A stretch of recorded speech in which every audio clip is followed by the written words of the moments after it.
Okay. Now we go to sales of goods. Okay. I forgot to ask you. Can you hear me clearly? Is there any issue with internet? Can Ada listen. lagging? Is my voice lagging? No. Okay. All right. Sales of good. This is the Sales of Good Act. Okay.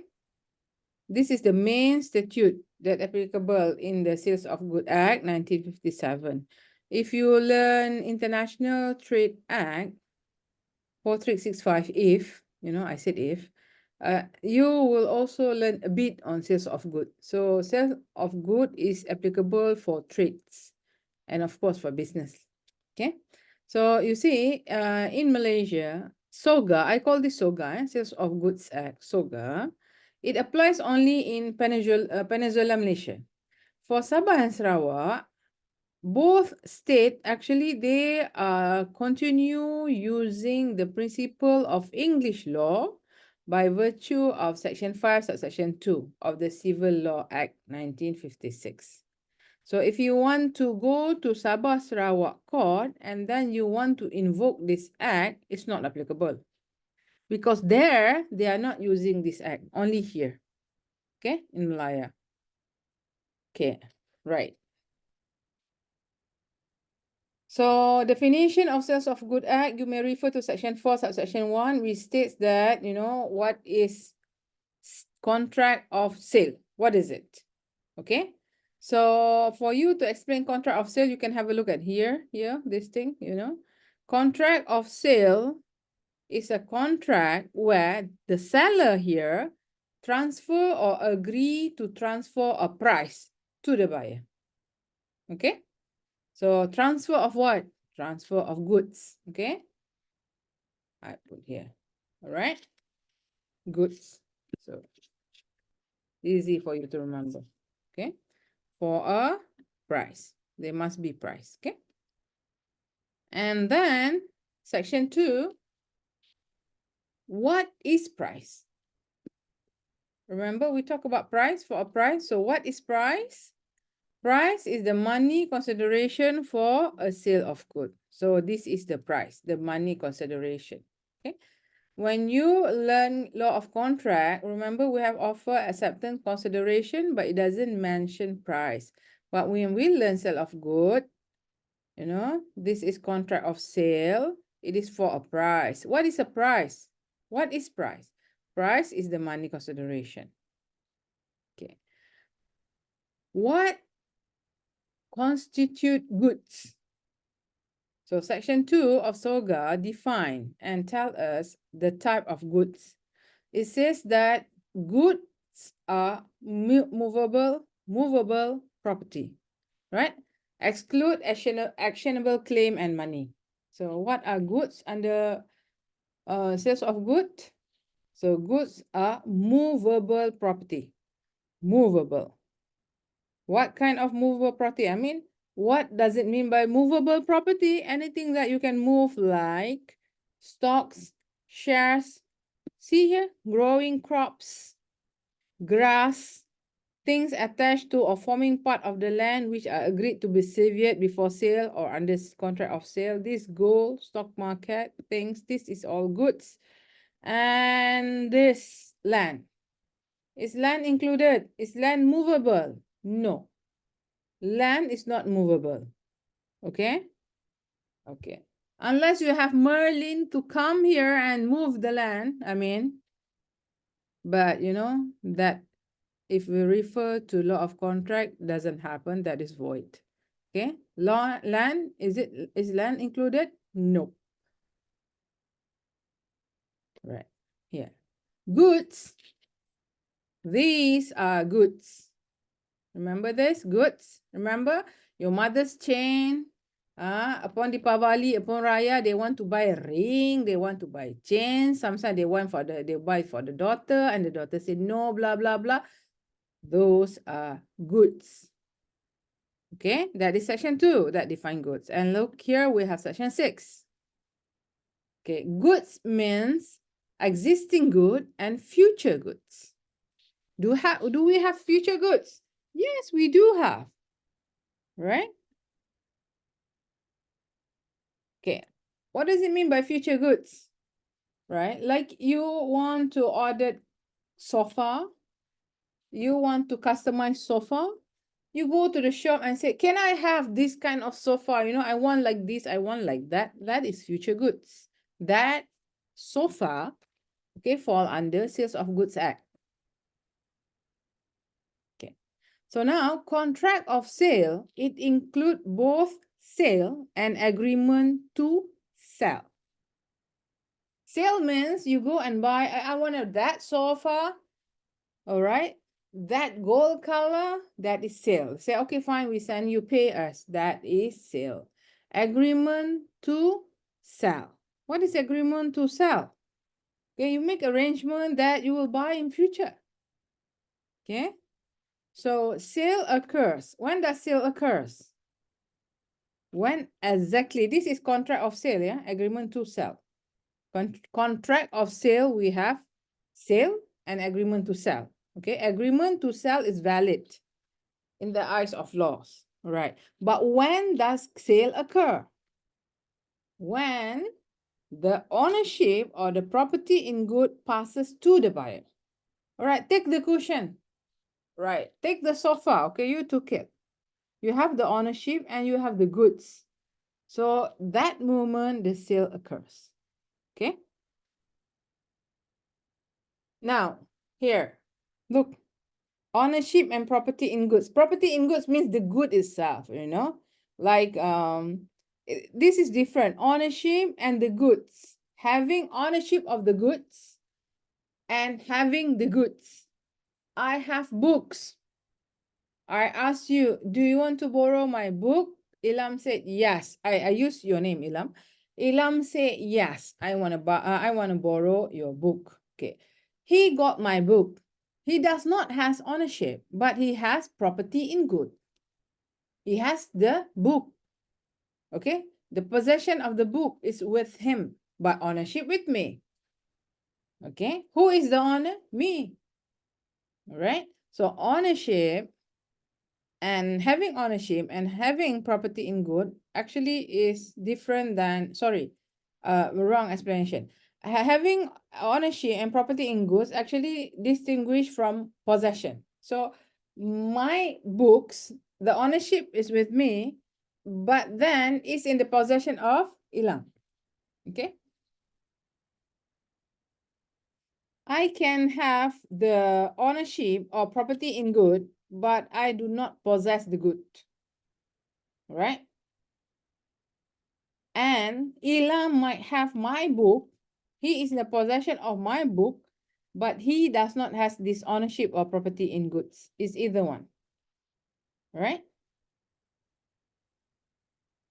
If you confused because of my a little bit wrong explanation just now, tell me, ask me, I will repeat. So just remember, ownership or property in goods, different than possession. So if you buy, you go and pay for sofa, they said they will send it to you. So you go back home. The sofa, the ownership is with you. You already the owner of the sofa, but the sofa is not at your home yet until they go and then send the sofa to your house. You pay everything. The sofa is yours, but the shop still have the possession of the sofa. Until they send it to you, then you have the ownership of the sofa and the possession of the sofa.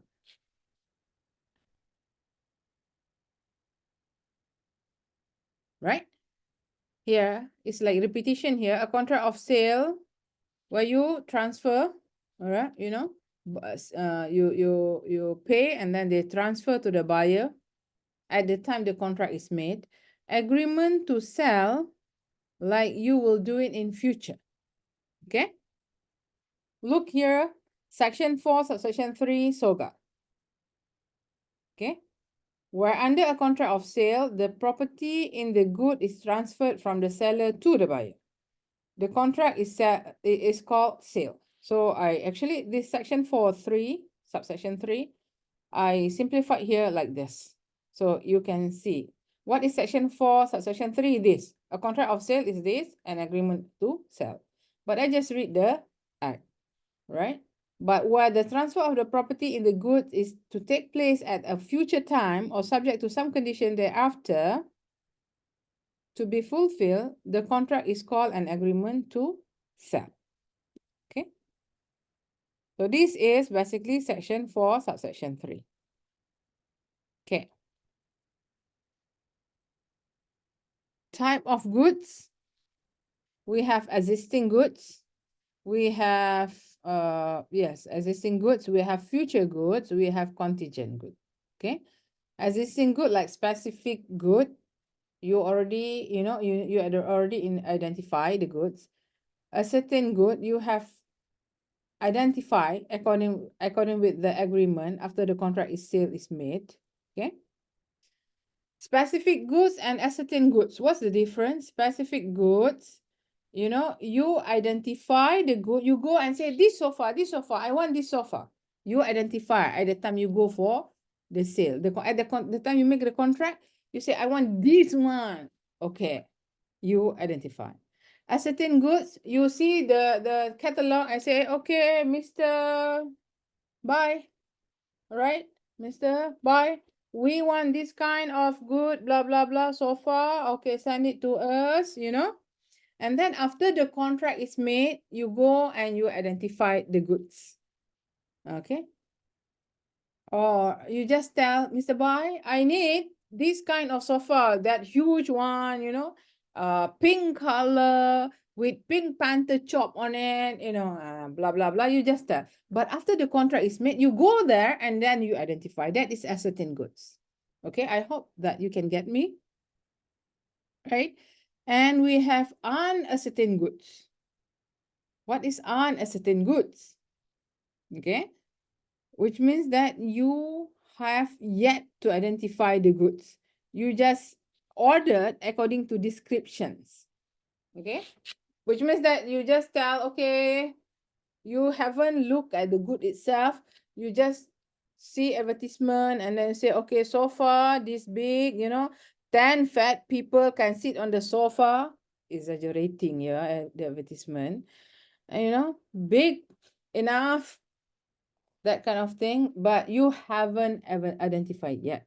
So that is uncertain goods. Future goods, which means that something that will be manufactured in future or produced in future, like, when Raya came, so we asked, okay, Ilham, I want muruku. Can you give me like 3 kgs of muruku? Ilham was like, what is this? Dr. Hana doesn't want me to sleep or what? 3 kgs, future. Or Raya time, we have kueh tat, they like to have it. Kueh bangkit. Have you heard kueh bangkit? This is all kueh, Malay kueh. My mother loved them so much. So we ordered. So future good, which means will be manufactured in future, right? So this is under section 6 just now. If you remember, we have here existing good and future goods. And contingent, subject to change goods. Contingent goods subject to change. What does it mean by subject to change? It's like this. We go to the farmer and we tell them, look, we want this Musang King durian, like 4 container. They say, okay, no problem. We can produce like 10 container. We been exporting to China. Normally China, we send to China, okay? So, all right, fine. But then, it depends what would happen. And suddenly they have flood. That area never faced flood, but that year it was flooding. So when you go there, say, we are sorry, I don't know how durian tree can be affected by flood, but it affected and we cannot produce. We can only give you 2 containers of musang cake.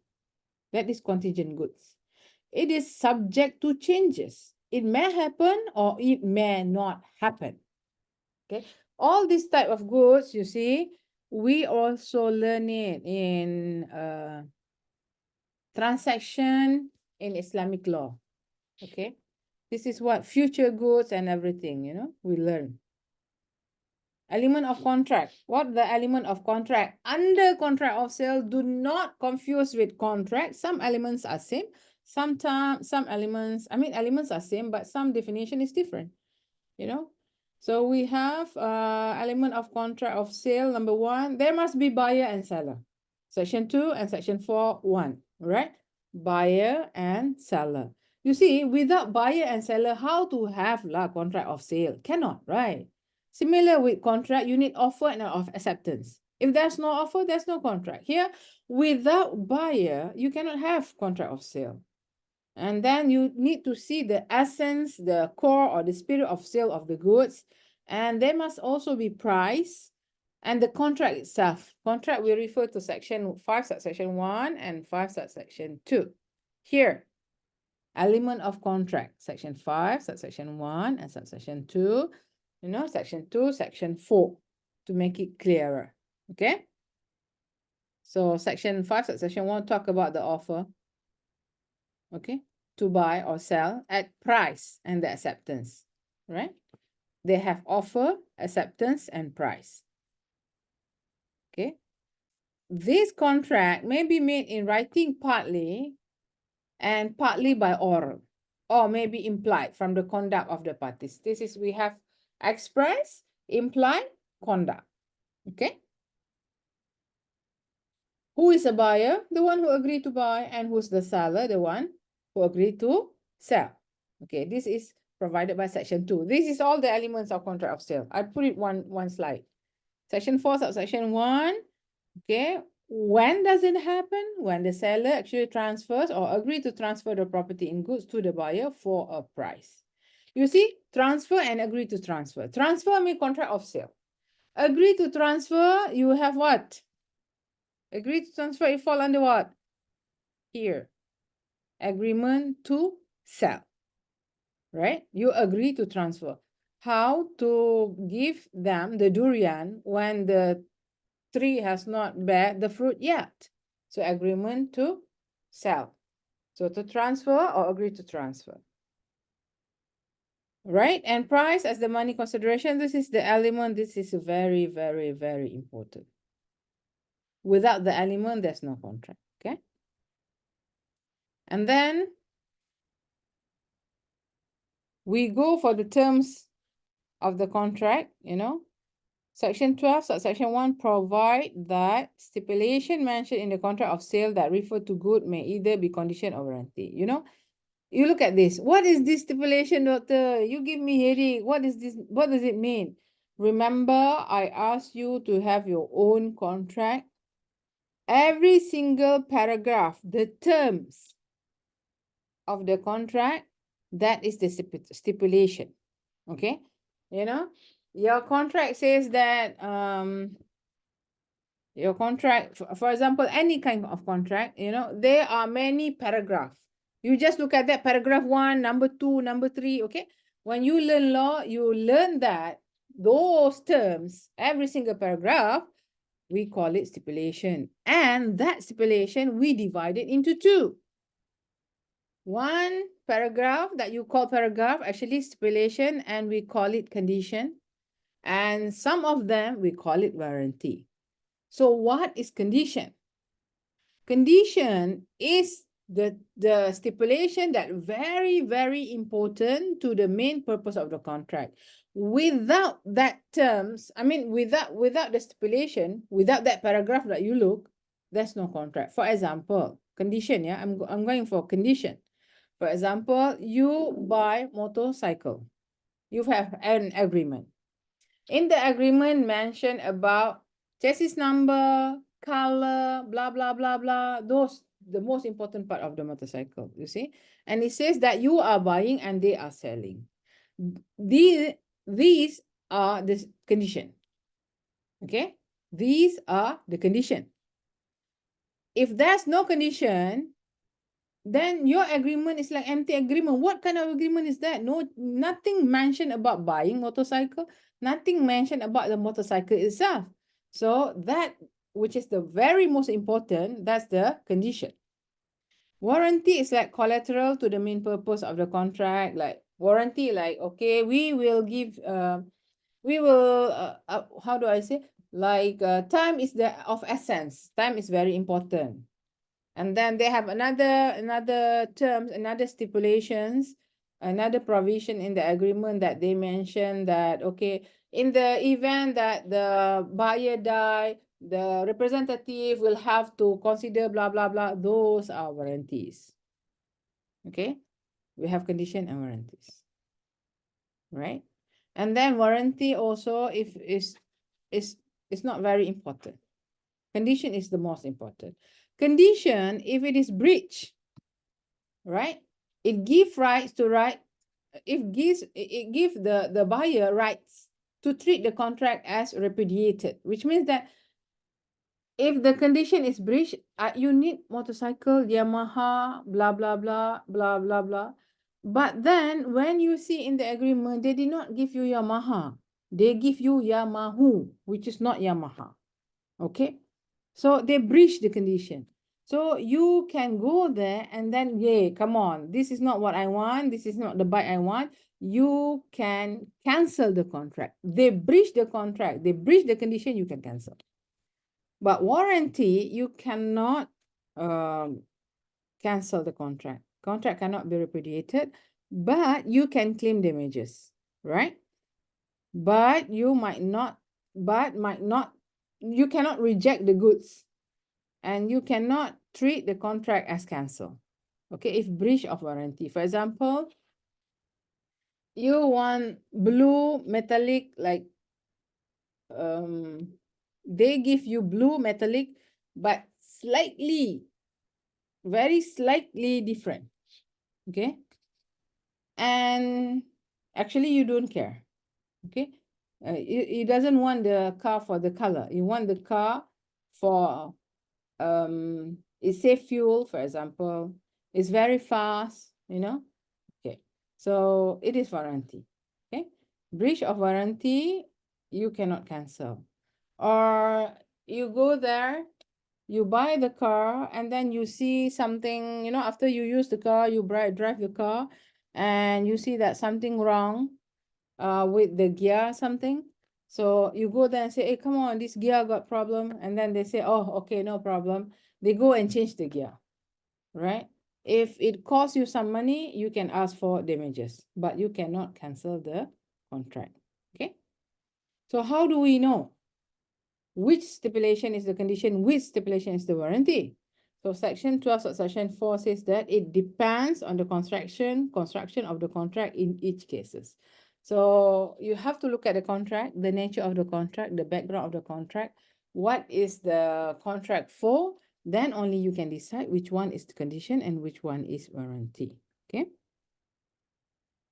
And section 11 says that if you did not say in the contract that time of payment is very important, okay?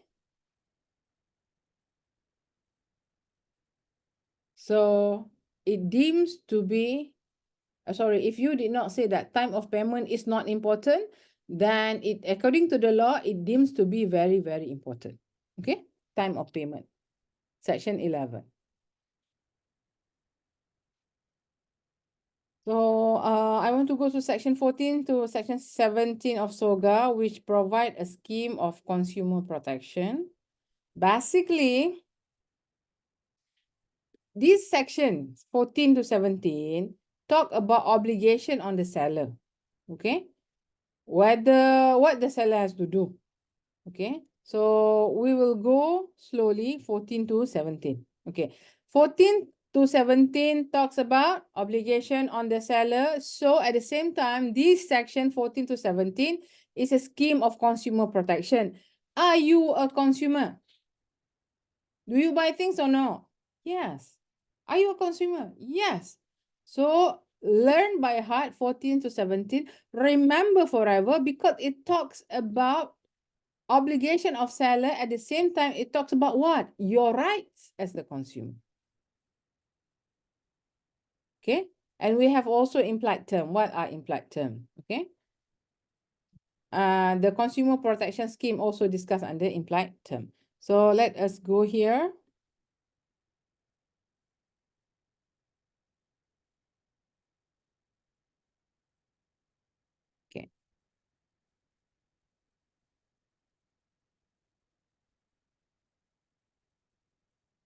And implied term is similar with this here. Section 14 to 17, implied term, see? Okay.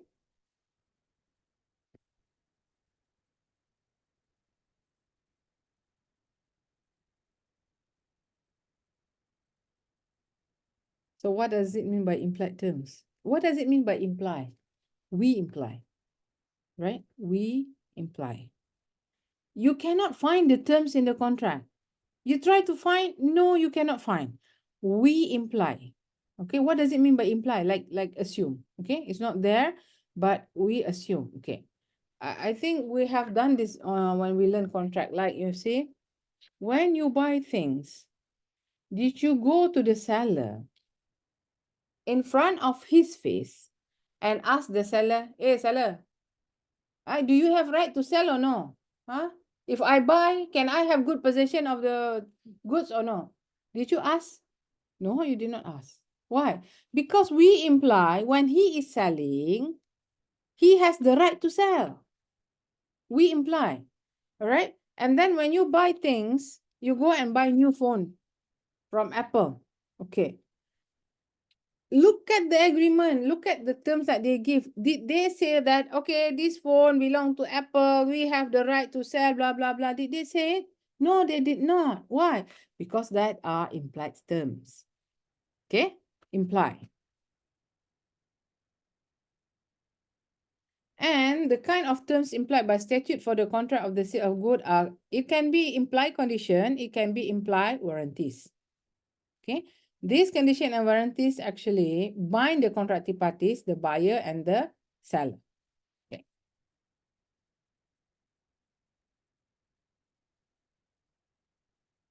Okay. Section 62, I need to draw your attention to section 62 here. It says that, implied term, right, is excluded by the express agreement or by previous dealing or by usage, which means that if you have a dealing, you keep doing it, it's a repetition. The action that you did is repetition. For the first time, yes, they are implied term. If you keep repeating, and you cannot imply. Okay? So if you have previous dealing, then the parties may exclude the implied terms. Oh, doctor, I'm having headache. It's online, and then, what are you talking? It's okay. I will walk you slowly, okay? Look here. Unless the circumstances of the contract indicate a different intention, we will use this law. Okay? But then it depends on the circumstances of the contract. If it is different, then you follow your circumstances. Otherwise, you follow this section. Okay? Section 4, subsection A. I mean, it's kind of boring reading section. But then, listen, we are talking about your rights. You need to know what you can do, what you cannot do, what the seller can do, what the seller cannot do, that things, at least you can bargain with the seller. The seller, if they do something wrong, they knows. You being consumer, you don't know. They make stupid of us. So once we know our rights, at least we can bargain with them. I mean, we can tell them, come on, I know my rights. I learn law. You see? Okay. Implied condition on the part of the seller. You see here, implied condition, my dear. Listen, implied condition. Condition is something very important. If condition is breached, you can cancel, isn't it? So this is not express condition. Express condition, where can you find express condition? In your agreement, because it is express. Implied condition, like this. A right to sell the goods. All right? Implied condition means the seller has the right to sell the goods. So he has the right, when he needs to give you the property, the goods, he has the right to give you the goods. He cannot, you go there and then you give money, and then at the time they have to give you the phone, the goods, and then say, hey, sorry, I'm sorry, actually this is not my shop. I cannot sell this to you. The seller is not blah blah blah. Okay. Then they breach. Once they breach, what can you do? Say, come on, if this happen, I want to cancel. Give me back my money. Right? Implied warranty, which means that you have the right to enjoy your goods without any interference. Okay? And also implied warranty, like nobody can, can come and declare that, look, actually he's selling my property to you. That kind of things, right?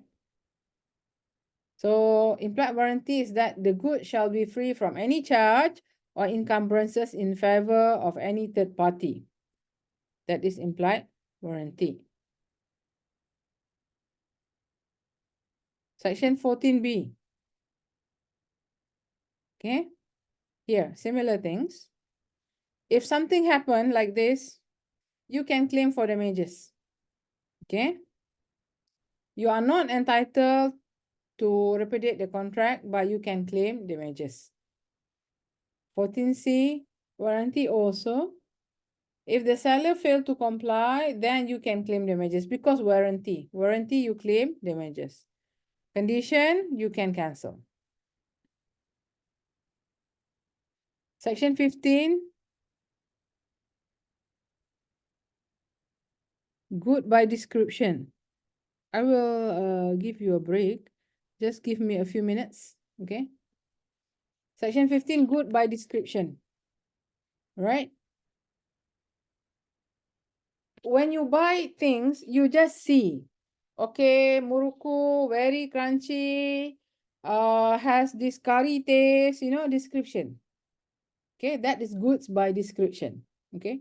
Or you have this watch, smart watch, blah, blah, blah, all by description, okay? When you buy good by description, there is implied condition. What is the implied condition?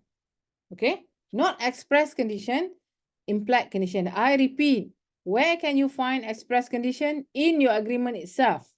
That is express, because the word is express, you can see.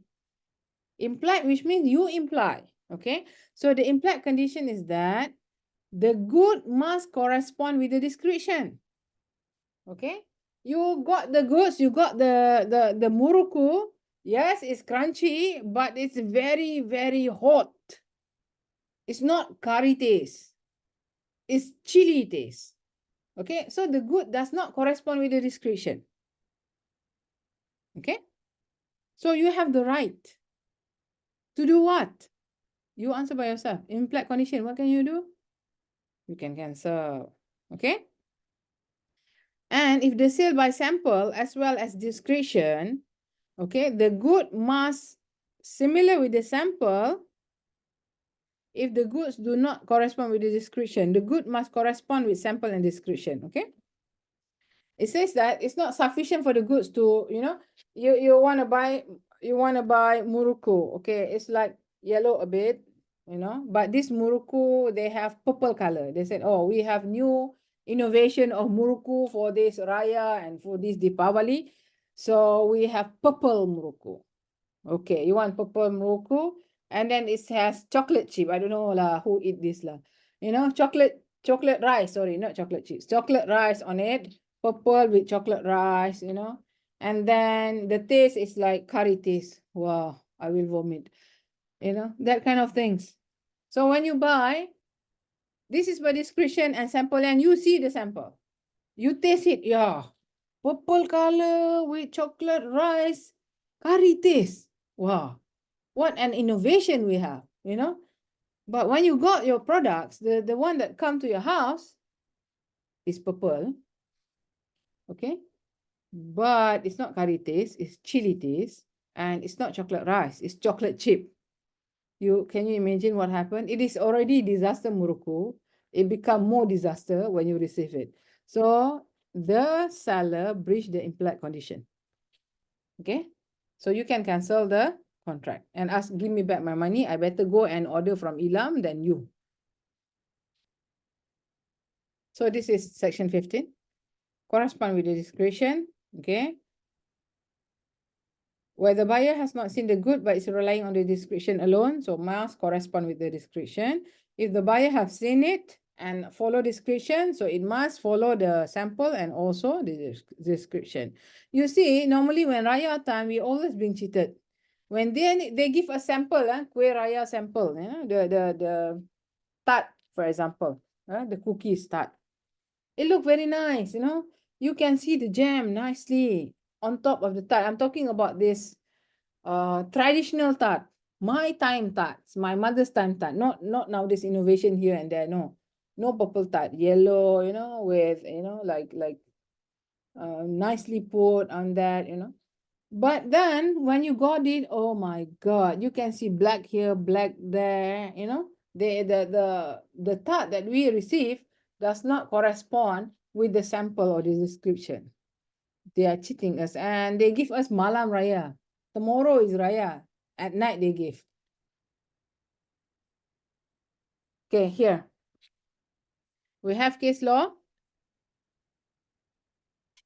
I hope you are listening. I will give you break. Okay, I will give you break. I promise. Just bear with me for a while. We go for the case of Nagudas Porshuttomdas and company. Okay, in this case, right?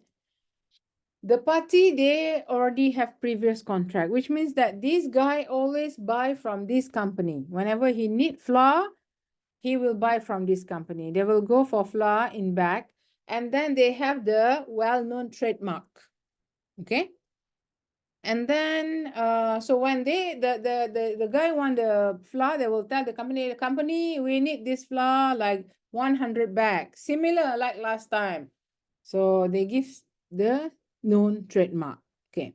So one time, this guy, they asked for the company, like Nagudas Purushottam Das and company, they asked for the flour, but the seller cannot give the well-known trademark that the company used to buy. Okay, but they give similar quality. They delivered to the company. They say, okay, 50 bags of flour, but not that trademark, different trademark, but quality is the same. Right? So this company doesn't want to receive. They say, no, we don't want this. We want that one, the well-known trademark. Okay, we don't want this. So they fight, they go to court, and what does the court say? The court held that the seller did not comply with the description. When you did not comply with the description, you breach it, so the buyer can cancel the contract. So they can reject the flour, Normally we buy this cap sauh. Cap sauh apa kita panggil dalam bahasa Inggeris? Anchor. The blue anchor flour. Okay, the blue anchor flour. But now it's very expensive. So I just buy any kind of flour. I don't care anymore. I care for my money more than the quality because I don't really cook, nowadays. But you see, trademark is very important. Okay, if it doesn't correspond with the description, then the buyer can always reject. Even though the seller say, no, this is similar, this is this. You see, the smell is similar, blah, blah, blah. If you don't want, it does not correspond with description, you can always reject. We have this case of Bailey and Taylor. I hope I pronounce it right. You see, with the seller advertised, this is a seller advertisement, Harold convertible white 1961. Okay, so the buyer go there, and the buyer before buy, they go and see the car. But later on, he discovered that the rear part of the car was of Harold convertible 1961, but the front part, was an earlier model, not similar model. Macam kita potong kat Malaysia pula, aduh. So the court said that he is entitled to damages for breach of the condition. Okay. And if you want to read further, you can read the real case. And implied condition to quality or fitness, you cannot at all time go and say, this is implied condition, I want my rights. there are certain situations where you cannot apply this. You cannot say this is implied condition, I want my rights. You cannot. What are the situations? Okay. When the buyer makes known to the seller the particular purpose of the buys. The buyer make known to the seller the particular purpose why he buys the goods, and then the transaction was made upon description, while at the same time the seller always deal with the goods. It's like this. When you go there and say that, okay, I want the car that can go fast, but with lesser fuel. So you make known, because I want to travel every day from Johor to KL. It's very far. You make known to the seller the your particular purpose. All right. And he already knew, so you cannot later on say, okay, I want to invoke implied condition, number one. And number two, you deal with description. You tell the seller, okay, I want this, but at the same time, the seller always deal with the goods. So he already knew. So you cannot go and invoke implied condition as your rights. Okay. 16A. Implied condition that good must be reasonably fit for the purpose. You already tell. All right. I want this car fast, blah, blah, blah. Okay. You already expressed. You notify the seller the purpose. And then you rely on the seller so that he can give you what is suitable. Right? So there is no implied condition or warranty as the quality or fitness of the purpose of the good. Okay. 16B, implied condition, the good must be merchantable quality. Okay. The goods are bought by discretion from a seller from who deals in good of that description. Okay. Basically, you tell the description. All right. And then you go and inspect. You examine the goods. So you cannot later on say, okay, I want to invoke implied condition. You already check the goods. The moment you check the goods, all right, you cannot say, okay, the good is not good, because you already checked.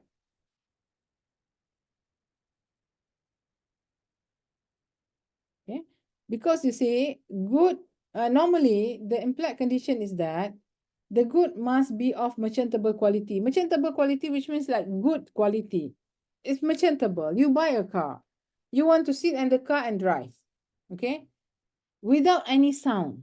But if you buy a car, at the moment you close the door, you start the engine, you drive 100 meters, and then the car start making sounds like a lorry engine. All right? That is not merchantable quality. Okay? You can invoke implied condition. You cannot invoke implied condition if you already check. You go there, you do test drive. After 100 meters, you heard the sound like a lorry, but you still buy the car. So then you cannot say, okay, this is my right. Cannot, because at that moment you should make decision. We will stop after this sale of sample. Okay. Thank you for your patience. Section 17, sale by sample. Sorry, not off. By sale by sample. Okay.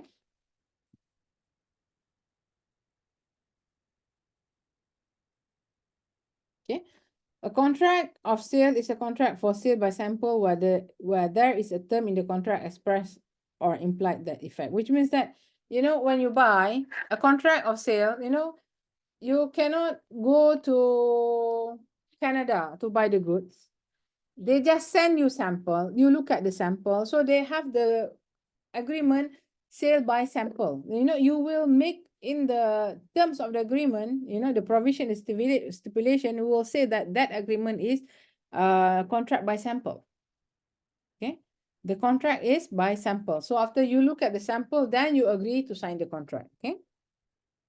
So for sale by sample, there is implied condition, which means that, okay, for example, you know, you ordered, Normally China lah. Nowadays we buy everything from China. I don't know why, but maybe because of cheap. So you see the sample here, you agree, you say, okay, I want this toy car, right? For Christmas, we want this, we need this 100 toy car. So you see the sample, right? And then they will ship or send by whatever, to you to Malaysia.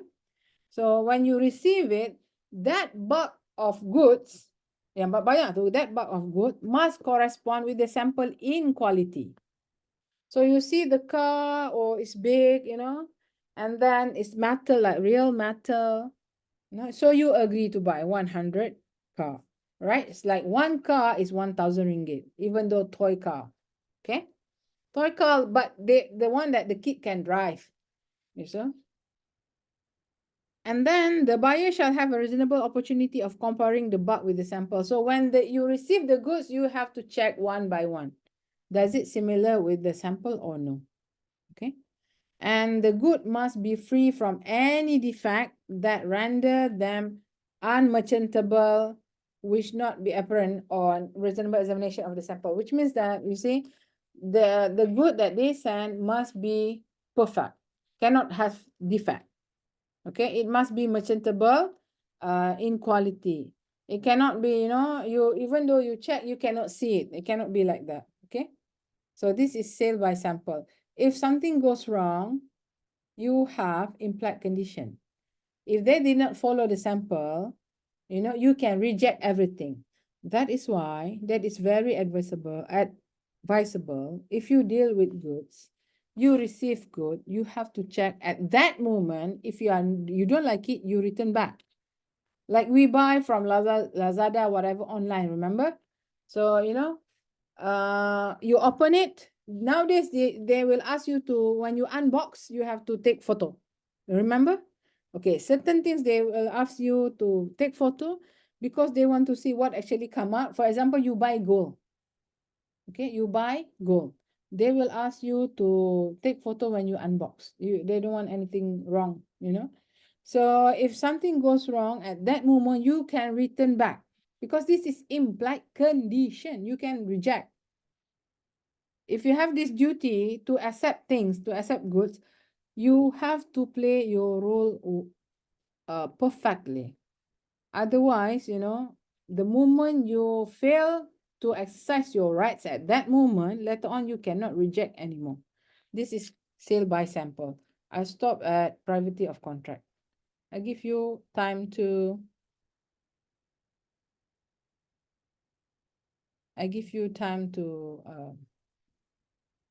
have a break.